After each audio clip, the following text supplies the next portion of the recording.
السلام عليكم اخوتي.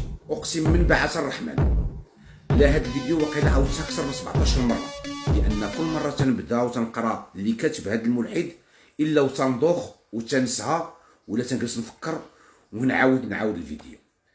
كاتب لنا في هذا الميساج صوره الويسكي: انا اعطيناك الويسكي فاشرب باسم ربك واسقي، استغفر الله يا ربي ولا تاخذني على هذا الكلام، فانا الا انسان ضعيف وباغي ندوز رساله ونوعي خوتي المسلمين.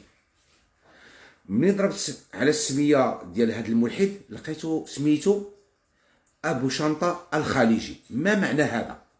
معنى هذا الوقت اللي تنتقاتلوا مع خوتنا الجزائريين ونخرجوا في الاعراض ديالنا وفي السلبيات ديالنا ونقلوا الاحترام بعضياتنا، الكفار والملحدين جالسين تيتفرجوا فينا وجالسين بيناتنا وتياخذوا معلومات وسلبيات على المغرب والجزائر، وفي الاخير يتيريو علينا بهم.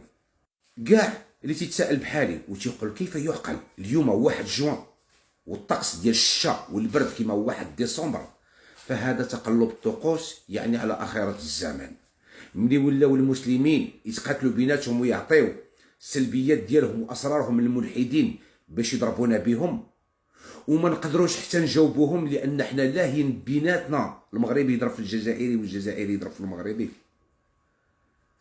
اش غادي نقول؟ يا ربي تهدينا ولا تدينا ولا دير شي حل فينا.